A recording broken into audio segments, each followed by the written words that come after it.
Hello and welcome to another PH video blog. Today we're doing something a little bit different. We're doing an actual product review combining two of my favourite things, bikes like that and cars like this. Now then, it won't take a genius to figure out that that bike is not going to fit inside that Jaguar, nor is it going to go on the roof with a conventional roof rack, nor is it going to fit on a tow bar rack because the Jaguar has central exhaust and you're not going to fit one of those on.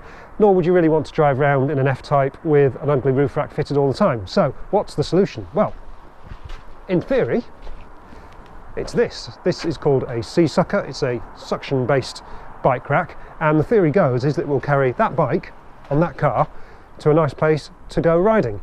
Now then, in a most unjournalistic fashion, I'm putting my money where my mouth is here because the bike is actually mine. I paid for it with my own money, so I have a very vested interest in this thing working and not scattering bits of expensive bicycle down the road and ruining the paintwork of the Jaguar as it goes. I'm a little bit nervous, I have to confess, but nothing ventured, nothing gained.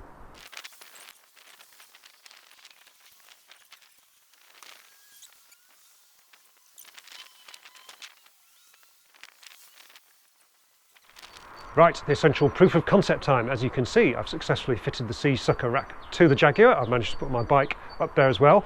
Before we go for that all-important and slightly nerve-wracking first test drive with it, let's just talk you through how it actually works. Now you see it grips the bike by the front axle of the forks here. Obviously you have to put the wheel in the back when you do that, but that means it gives it a super secure fixing to the car. It's a very rigid way of holding a bike, the best way I think. Now this particular bike has got a 15mm bolt through axle. It's also boost, which means it is slightly wider between the dropouts than the adapter that Sea Sucker provides. I've sorted that by getting a local bike shop to machine up a couple of spacers that just fit here and help give it a really secure fixing. Now the rack itself fits onto the car by these three suction pads here. Now this one, you will see, has an orange band on it. That means that it's lost a bit of pressure. Now Sea Sucker recommends that when you go for a drive, that when you stop for coffee, you just make sure that all the suckers are securely fixed and you don't see that orange band. If you do, just give it a couple of pumps and jobs are good. Now then, if you want to carry a road bike on the Sea Sucker rack, you can use this adapter. This has a conventional quick release. Now, getting the bolt through axle on was a bit of a faff, to be honest, because there's actually nothing holding the bike. So I think it would be a lot easier for a bike with conventional quick release skewers, because you can just drop the dropouts onto the axle of the rack there, and I think it'd be a lot quicker and easier.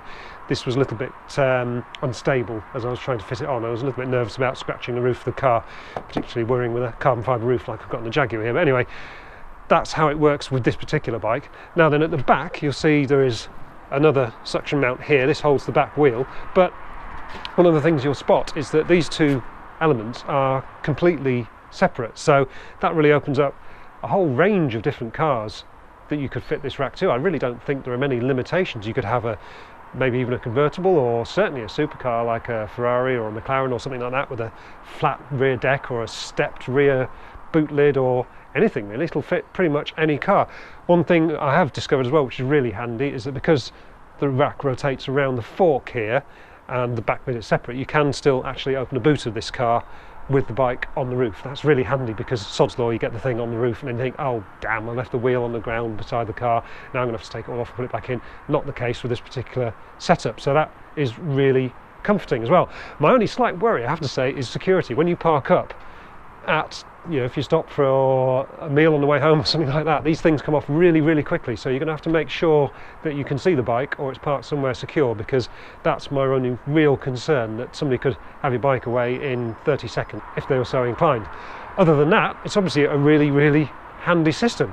The great test is whether or not my bike will still be there when we get to the trails. I really hope it is.